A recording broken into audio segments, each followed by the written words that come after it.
대림절의 첫 예배에 참석한 여러분들에게 하나님의 은혜와 평강이 넘치기를 기원합니다. 오늘 말씀 제목은 빛이 세상 속으로 오고 계신다고, 빛 되신 예수님의 기다림을 제목으로 삼고 함께 은혜를 나누고자 합니다. 우리가 읽은 본문의 9절 첫 절을 다시 보면 참빛 곧 세상에 와서 각 사람에게 비추는 빛이 있었다고 말씀합니다. 빛이 이 땅에 오셨으니 온 세상이 다 환하게 밝았다. 예수께서 오심으로 진리와 구원이 그리고 영광과 화평이 이 땅 가운데 임했다고 하는 것입니다. 그런데 바로 이어서 10절과 11절에서는 이렇게 기록하고 있습니다. 그가 세상에 계셨으며 세상은 그로 말미암아 지은 바 되었으되 세상이 그를 알지 못했다고 10절은 말씀하고 있습니다. 더 나아가서 자기 땅에 자기 백성들이 영접하지 않았다고 11절은 자기 땅에 오매 자기 백성이 영접하지 아니하였다고 말씀하고 있습니다. 참된 빛이 이 땅에 오셨는데 세상은 그 빛을 알지 못했다. 그리고 자기 백성이 영접하지 않았다고 성경은 말씀하고 있습니다. 왜 그랬을까요? 왜 그 빛을 알지 못했고 그리고 영접하지 않았을까요? 같은 요한복음 3장 19절과 20절에서 이유를 이렇게 설명합니다. 빛이 세상에 왔으되 사람들이 자기 행위가 악함으로 빛보다 어둠을 더 사랑한 것이라. 악을 행하는 자마다 빛을 미워하여 빛으로 오지 아니하나니 이는 그 행위가 드러날까 함이라. 빛이 왔는데 어둠을 더 사랑했기 때문에 그 행위가 드러날까 하기 때문에 세상이 그를 알지 못했다. 그리고 영접하지 않았다고 말합니다. 즉 빛을 등지고서 맞이했다는 말입니다. 빛을 맞이하는 방법엔 두 가지가 있습니다. 빛을 향하여서 두 팔을 벌리고 맞이하는 방법이 있고 빛을 등지고서 자기 앞에 그림자가 더욱 짙어지는 것을 보고 맞이하는 방식이 있을 것입니다. 빛보다 어둠을 더 사랑한 사람은 뒤돌아서서 등져서 빛을 맞이하게 될 것입니다. 등져서 자기의 어두움을 바라보고 빛을 맞이하는 사람, 그 사람은 자기의 가진 것, 자기의 소유, 자기의 행위 이 모든 것이 드러날까 봐 빛을 향하여서 결코 돌아설 수 없는 사람이라고 합니다. 예수님께서 40일 금식하시고 광야에서 마귀에게 세 가지의 시험을 받으십니다. 예컨대 돌을 떡으로 바꾸라고 말씀하시고 네가 만일 하나님의 아들이면 높은 데서 뛰어내리는 권세를 한번 행사해봐라고 말할 것이고 그리고는 네가 나에게 엎드려 한 번만 절하면 이 권위와 영광을 다 너에게 주겠다고 말함으로써 너의 소유가 많아야 좋은 것이 아니냐고 돌떡으로서 자극하고 그리고 네가 가지고 있는 권리가 많은데 그 권리를 다 행사하라고 부추기고 그리고 네가 방향을 정하고 네가 엎드려 절하는 존재가 누구인가만 바꾸기만 하면 너에겐 더 많은 것이 생길 것이라고 말을 함으로써 그 어둠, 자기의 그림자 속에 감추어 두고 있던 것들 돌떡 많으면 많을수록 좋은 것이고 내 권리를 행사하면 행사할수록 나는 높아질 것이고 그리고 내가 잠시 방향을 바꾸고 잠시 내가 엎드려 경배하는 존재만 바꾸면 영광과 존귀를 다 얻을 수 있을 것이라고 하는 그 어둠이 좋아서 그 행위가 드러날까 함이로다. 그래서 영접하지 못한다고 성경은 말씀하고 있습니다. 또 마태복음 21장에 보면 포도원의 비유가 나옵니다. 주인이 농부들에게 포도원을 맡기고 먼 길을 떠납니다. 소출이 났을 때 그 소출을 요구했으나 보내는 사람마다 빈손으로 보내고 모멸했습니다. 하여 주인은 생각하기를 내 아들을 보내야 되겠다고 하고 아들을 보냅니다. 그 아들을 보내었을 때 농부들이 그 아들을 보고 서로 말하되 이는 상속자니 자 죽이고 그의 유산을 차지하자. 돌로 만든 떡이 얼마나 많은데 이 포도원도 돌로 만든 떡이 되게 하자. 그리고는 빛을 등지고 주인을 등지고서 아들을 죽여버리자. 그러면은 이 돌도 포도원도 떡이 되어서 내 것이 될 것이다고 그렇게 하며 주인의 아들을 영접하지 않는다고 말하고 있습니다. 같은 마태복음 19장에서는 부자 청년이 예수님께 고민하여 나옵니다. 나는 율법이 말하는 모든 것들은 잘 지켰습니다. 나는 책 잡힐 데가 없는 사람입니다. 예수께서 그 젊은 청년을 보고 이렇게 말씀하십니다. 한 가지 너에게 부족한 것이 있는데 네 재산을 팔아 가난한 자들에게 나누어 주고 나를 쫓으라고 주님 말씀하십니다. 부자였던 청년은 네 재산을 팔아 가난한 자들에게 나누어 주라고 하는 그 말에 근심하며 돌아갑니다. 어둠에서 돌아설 수가 없었던 이유이겠죠.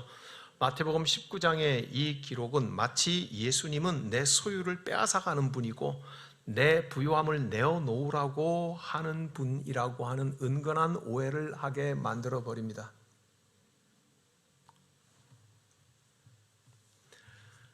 심지어 예수님께서 산상수훈의 앞부분에서 말씀하신 8가지의 팔복을 보면 더더욱이 그런 오해가 확고한 것 같습니다.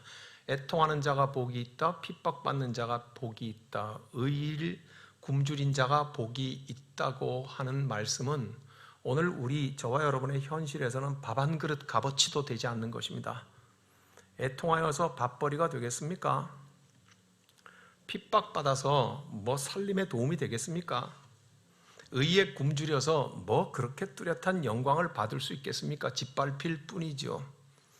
주님은 나에게 무엇인가 자꾸 더 가난해지라고 말씀하시고 더 내어놓으라고 말씀하시고 더 어려운 자리로 가라고 말씀하신다는 오해를 받기에 충분한 분인 것 같습니다. 마태복음 19장의 부자 청년에게 한 말씀이나 그리고 주님께서 행하신 그 일들 모두가 다 함께 예수는 내 소유를 뺏어가는 사람이야. 내 예수는 나에게 자꾸만 내어놓으라고 하는 분이라고 하는 은근한 오해, 그것은 우리가 예수를 진정으로 알지 못하게 할 뿐만이 아니라 예수를 영접할 수 없게 하는 이유인 것입니다. 오늘 우리의 삶 가운데는 무엇에 장애물이 되어서 무엇에 속아서 무엇에 넘어져서 무엇이 가장 소중한 것이 되어서 어둠을 끌어안고 빛을 영접하지 않는가? 우리의 삶에는 그러하지 아니한가? 어느 목사님이 자기 교인들에게 이렇게 큰 소리로 외쳤습니다. 사랑하는 형제 자매들이여, 교회는 원래 항상 빛 가운데로 걸어가는 공동체인 것입니다. 교인들이 아멘 했습니다. 그리고 아멘 뒤에 침묵이 한참 흘렀습니다. 그때 교인들은 그 아멘한 것에 대해서 당황하기 시작했습니다. 왜냐하면 그 교회는 은행 빚을 내서 건축하는 중에 있었기 때문입니다. 1부 때는 한참 생각하고 웃는 분도 있는데 2부 때는 웃지도 못할 만큼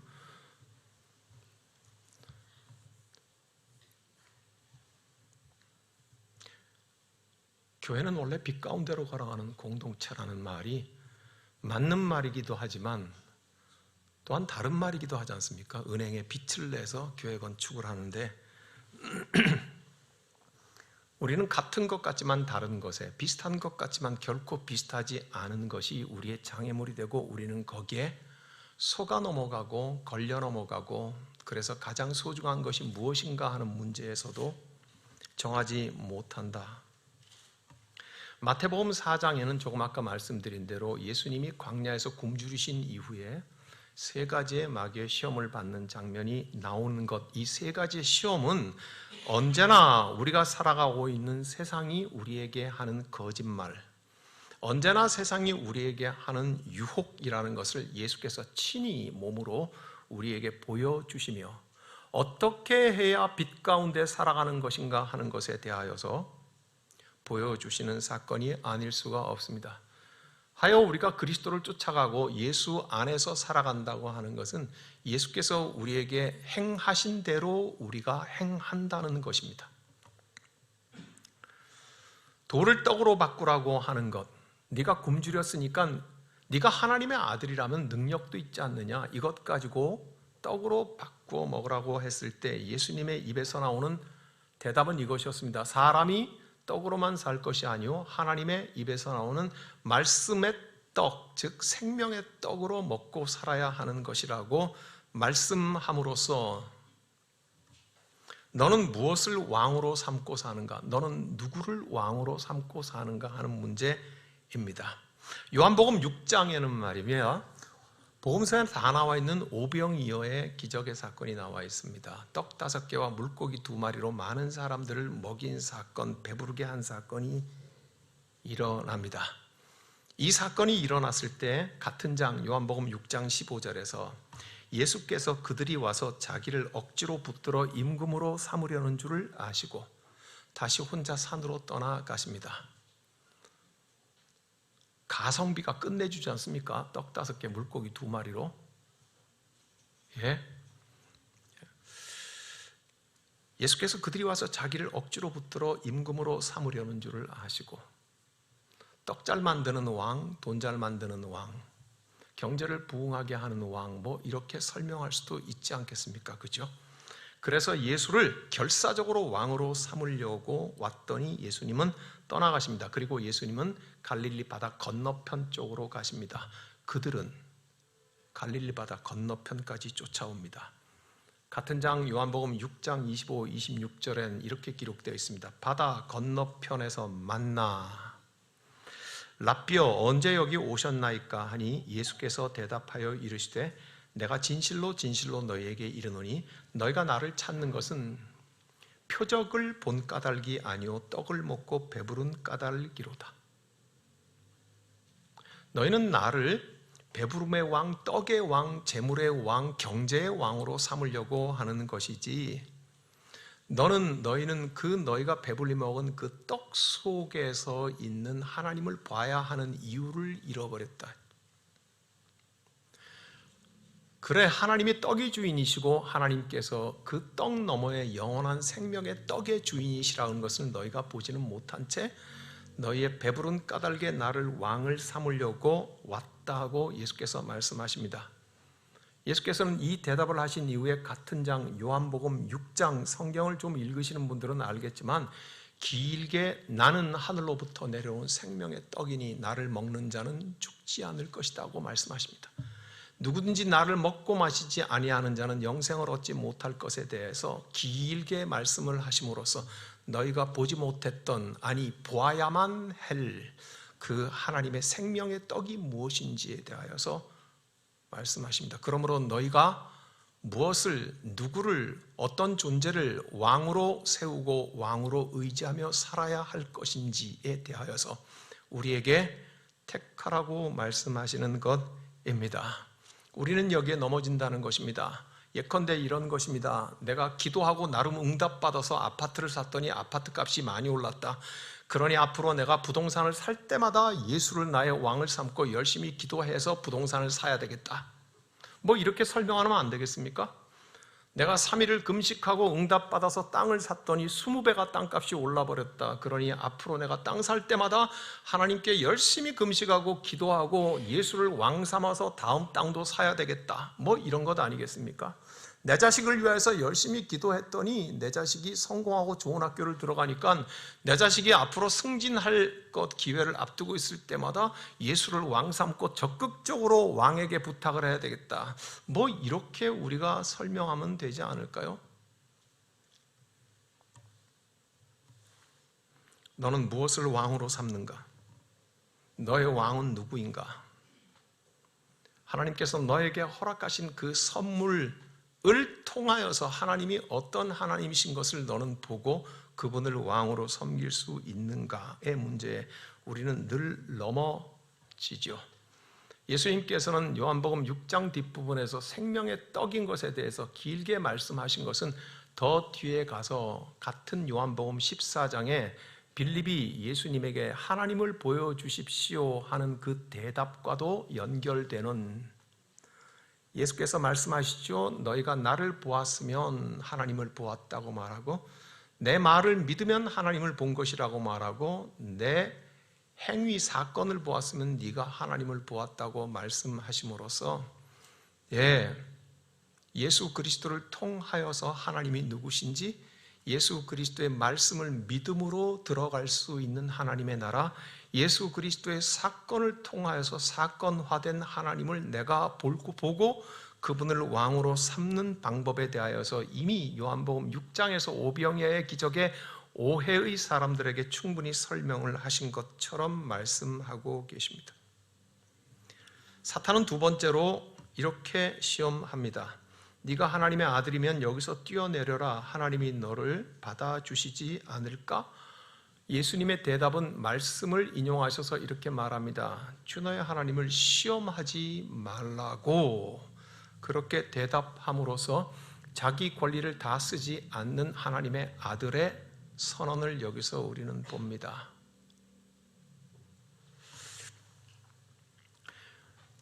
네가 하나님의 아들이면 여기서 뛰어내리면 하나님이 너를 지키시리라. 물론 그렇게 하겠죠. 우리는 그렇게 믿고 싶습니다. 그래서 예수께서 뛰어내렸다고 칩시다. 그러면 결국 마귀는 하나님을 조종하는 셈이 되죠. 예수께서는 아셨습니다. 하나님의 아들이면 하는 자기 권리를 극대화시켜서 네가 하나님의 아들의 권리를 다 써라.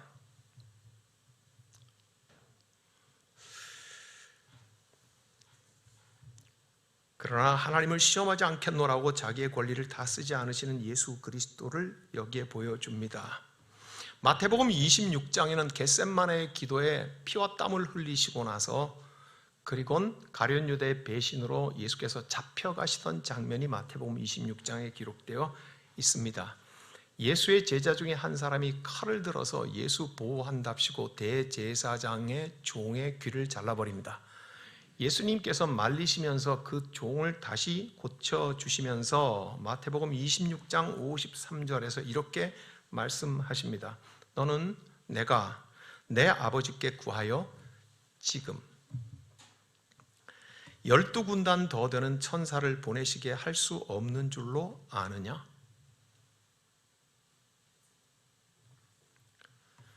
그러나 그렇게 하면 성경을 어떻게 이룰 수 있겠는가? 즉 하나님의 뜻을 어떻게 이룰 수 있겠는가? 뭐라고 말씀하십니까? 내가 지금 이 자리에서 12군단이나 더 되는 천사들의 군대를 동원할 수 없는 줄로 아느냐? 내 권리를 다 사용한다면? 그러나 그렇게 해서 어떻게 하나님의 말씀을 이룰 수 있을 것인가? 뒤집으면 이렇습니다. 예수께서 내가 아들의 권세를 다 사용했을 때 하나님의 뜻은 이룰 수 없다는 말이겠죠. 사랑하는 여러분, 저와 여러분들에게는 적든지 크든지 간에 우리의 권리가 있습니다. 교인으로서의 권리도 있고 목사로서의 권리, 장로, 권사로서의 권리도 있고 아버지로서, 어머니로서, 직장에 자기의 위치로서의 권리도, 우리의 모든 권리는 있습니다. 그렇지만 그 권리를 다 사용함으로써 하나님의 뜻을 이룰 수 있는 것은 아니라고 하는 것. 오늘 예수께서 우리에게 말씀드립니다. 우리는 수많은 순간들을 내 힘을 다 써버려. 나도 재물이 있단 말이야. 나도 똑똑하단 말이야. 나도 모든 것을 다 사용해버려. 그럴 수 있는 권리가 있죠. 예, 그렇습니다. 우리 모두가 다 사용할 수 있는 권리가 있고 때로는 그렇게 하기도 합니다. 그래서 그것이 분노의 형태로, 복수의 형태로도 표출되기도 하고 사람을 감싸는 모습으로 표출되기도 하고 우리의 권리를 다 사용하지만 정말 중요한 것은 주께서 오늘 이 시험 받으심을 통해서 우리가 권리를 다 사용했을 때 하나님의 뜻과는 무관할 수 있다는 것을 말씀하고 있습니다. 이 시간에 저렇게 큰 소리를 하면 하나님의 뜻과 무관하지. 경찰인지 소방서인지 모르겠지만 사랑하는 여러분, 예수께서 이 시험 가운데 자기 권리를 다 쓰지 않는 것을 보여주시는 것은 사실은 그의 육신의 아버지 요셉과 마리아에게서도 그대로 나타납니다. 성경이 반복하는 것은 중요하다는 뜻이겠죠. 자기와 약혼한 여인이 임신을 했다는 소식을 들은 요셉은 어떻게 합니까? 사람들에게 노출시켜서 돌로 찍어 죽일 수 있었음에도 불구하고 그게 요셉의 권리였습니다. 분노한 배신당한 남자의 권리였지만 성경에는 이렇게 되어 있습니다. 가만히 덮으려고 했다고 말하고 있습니다. 자기 권리를 다 사용하지 않기로 요셉은 생각했습니다. 또 다른 건 마리아는 생각해 보십시오. 남자를 알지 못하는데 잉태하였으니 자기의 인생은 종말을 구한 것 아닙니까? 성령께서 너를 잉태하였다고 말할 때 그러나 마리아는 엎드려 이렇게 유명한 기도를 남깁니다. 주의 여종이오니 주의 뜻대로 이루소서. 거부할 권리가 있고 반항할 권리가 있고 저항할 수 있는 권리가 있고 원망할 수 있는 권리가 있었을 것입니다. 분노할 수 있는 권리도 있었을 것입니다. 그러나 마리아는 자기의 권리를 다 쓰지 않습니다. 당신의 여종이오니 당신의 뜻을 이루어 주십시오. 우리는 언제나 여기에 넘어지는 자들입니다. 마귀는 세 번째로 이렇게 말합니다. 한 번만 내게 엎드려 경배하면, 성경에 이렇게 써 있습니다. 세상의 모든 권위와 영광을 다 주겠다고 이렇게 말합니다. 합쳐서 권력, 권세 이렇게 표현해도 될 것입니다.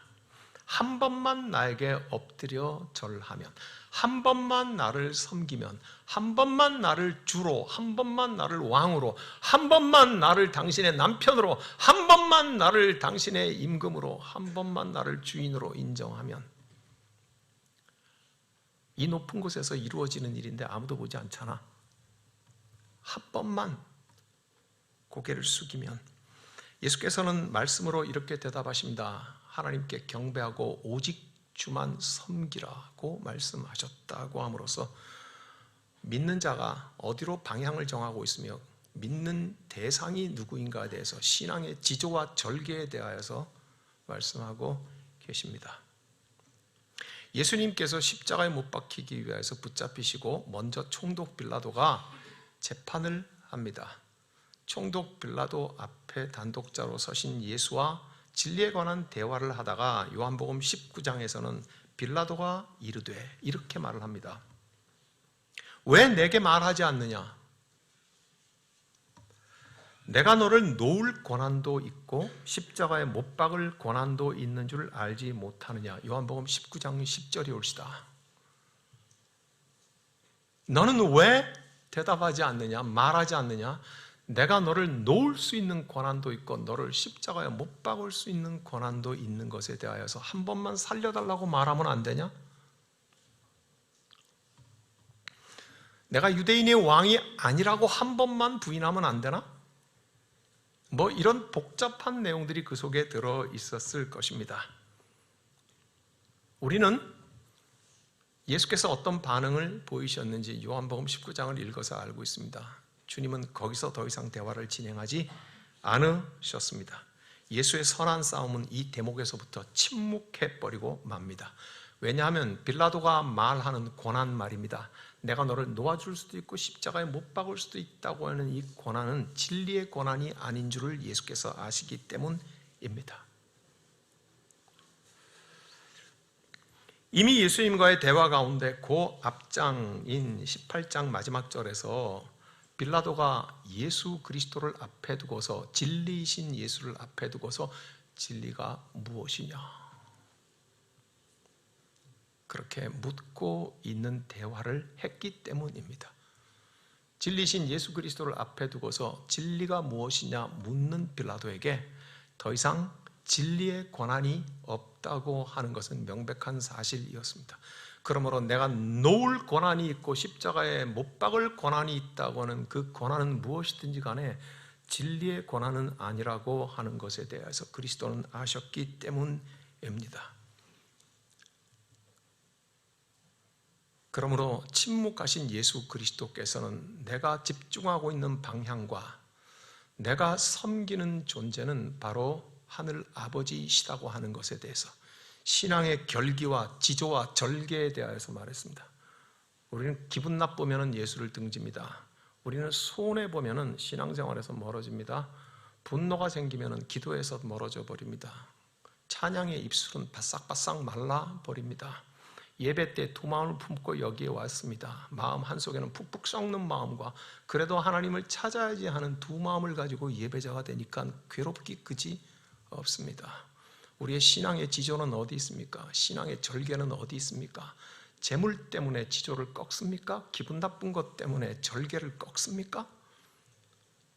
원통함과 억울함과 내 마음에 차지 않는 것 때문에 내 신앙의 지조를 꺾어버리기를 우리는 서슴지 않고 하니 우리 주님께서 그렇게 말씀하십니다.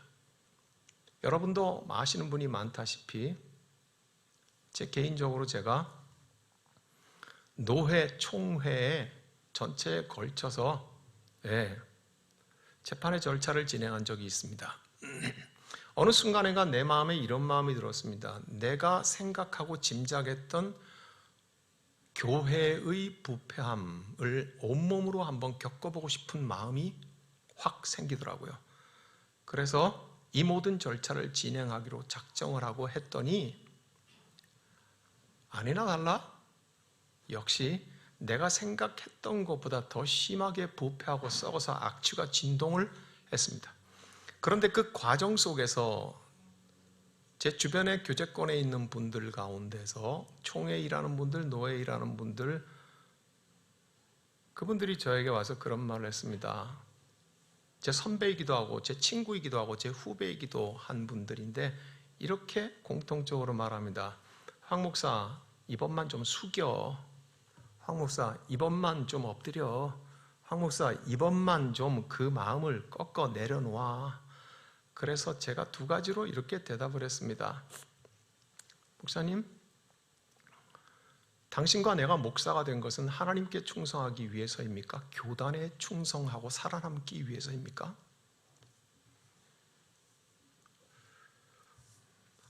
평생을 목회를 하고 주를 따르고 교인들에게 설교를 한 사람이 뭐가 그렇게 두려운 게 많습니까? 뭐가 그렇게 겁나는 게 많습니까? 하나님 말고는 두려운 게 없어야 안 됩니까? 하나님의 말씀이 나를 책망하는 것 말고는 겁나는 게 없어야 되는 것 아닙니까? 살아남기 위해서, 안전하기 위하여서, 이번 고비를 넘어가기 위해서 한 번만 머리를 숙여, 한 번만 그 마음을 꺾어 내려놔. 우리 신앙의 지조는 어디 있습니까? 우리 신앙의 절개는 어디에 있습니까?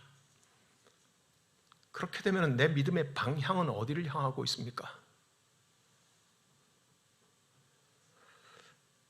내가 의지하고 신뢰하고 내 모든 것을 걸고 있는 존재는 그러면 누구입니까?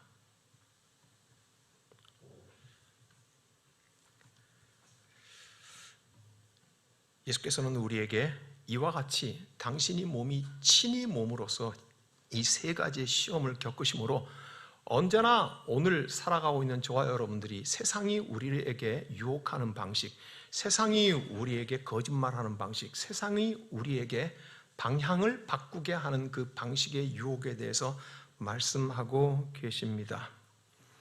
교회가 언제나 빛 가운데로 걸어가는 공동체라는 것은 그 빛과 저 빛은 다른 빛입니다. 결과만 좋으면 되는 것이지 그렇게 생각하는 것은 위험한 일이 아닐 수가 없습니다. 다행스럽게도 오늘 우리가 읽은 본문 요한복음 1장 12절에서는 그러나 그 빛을 예수께서 빛 가운데 살아가는 믿음의 방법이 무엇인지에 대해서 말씀하신 것처럼 영접하는 자, 곧 그 이름을 믿는 자들에게는 하나님의 자녀가 되는 권세를 주셨다고 말씀합니다.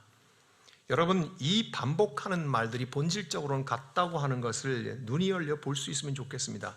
영접하는 자, 곧 예수의 이름을 믿는 자, 하나님의 자녀가 된다고 하는 것은 표현만 다를 뿐이지 본질적으로 다 똑같은 것입니다. 믿어집니까? 영접하는 자, 빛이신 그분을 영접하는 자, 예수 그리스도를 믿는 자, 하나님의 자녀, 이 세 가지는 표현만 다르지 본질적으로 같은 것입니다. 이것이 13절에서는 오직 하나님께로부터 난 자들이라고 말씀하고 있습니다. 성경은 우리의 구원에 대하여서 어떤 설교자는 얘기하길 자기가 조사를 해봤더니 성경 전체에서 1000개 정도의 표현을 다르게 하고 있더라. 우리의 구원을 설명하는데 영접하는 자, 예수를 믿는 자, 하나님의 자녀, 이 모든 것이 다 하나님께로부터 나온 구원이라고 말을 하고 있습니다. 갈라디아서 3장 26절에 너희가 다 믿음으로 말미암아 예수 그리스도 안에서 하나님의 아들이 되었다. 같은 표현 아닙니까? 믿음으로 그리스도 안에서 하나님의 아들이 되었다. 요한일서 5장 1절에 예수 그리스도임을 믿는 자마다 하나님께로부터 난 자라고 말씀하고 있습니다. 이 구원의 방식에 대하여서, 표현에 대하여서 로마서 6장은 달리 표현하고 있습니다. 무엇이라고 말하고 있습니까? 우리가 예수 그리스도의 십자가와 함께 연합하여 못 박았다고, 예수 그리스도의 부활과 함께 부활한다고, 함께라는 단어로 표현하고 있고 연합한다는 단어로 표현을 하고 있습니다. 오늘 요한복음에선 그 빛을 영접하는 자, 그리스도를 믿는 자, 하나님의 자녀라고 하는 표현을 요한복음 6장에서는 예수의 십자가와 함께 못 박힌 자, 예수의 부활과 함께 살아나는 자, 예수의 십자가와 연합한 자, 예수의 부활과 연합한 자라고 같은 뜻을 이렇게 다른 표현을 하고 있습니다. 사도행전 9장 3절에서는 교회를 핍박하기 위해서 다메섹으로 가고 있는 바울이 되기 전에 사울에게 9장 3절 사울이 길을 가다가 다메섹에 가까이 이르더니 호련히 하늘로부터 빛이 그를 둘러 비추이는지라. 예수의 빛 가운데 사울은 확 갇혀버림으로써 예수의 빛에 둘러싸였다고 하면서 사도 바울의 구원이 임한 것에 대해서 설명하고 있습니다. 성경은 오늘 우리의 구원에 대해서 믿음이라고 말하고 연합이라고 말하고 그리고 영접한다고 말하고 빛 가운데 있다고 말하고 예수 안에 있는 것이라고 말을 하고 있습니다. 오늘 말씀의 제목이 무엇입니까? 빛이 세상 속으로 오고 계신다. 빛이 오셔서 우리로 하여금 빛 가운데 살아가는 방식이 어떤 것인가에 대해서 예수는 광야에서 3가지의 시험을 통해서 우리에게 보여주셨습니다. 이렇게 우리는 예수를 기다립니다. 이렇게 빛이 세상 속으로 오고 계심을 우리는 기다립니다. 행복한, 풍성한, 그리고 은혜와 감동이 다시 회복되는 이 대림의 절기가 되기를 주의 이름으로 축복합니다. 기도하겠습니다. 예수께서 빛으로 오시고 빛 가운데 살아가는 방식을 우리에게 살아계시며 가르치셨습니다. 주님, 우리의 눈을 열어주시고 우리의 귀를 열어주시옵소서. 빛 가운데로 살아가는 자, 예수 그리스도와 연합한 자, 예수 그리스도를 영접한 자, 예수 그리스도 안에 살아가는 자, 믿는 자가 되어서 살아가게 하여 주시옵소서. 우리 주님 예수님의 이름으로 기도하옵나이다.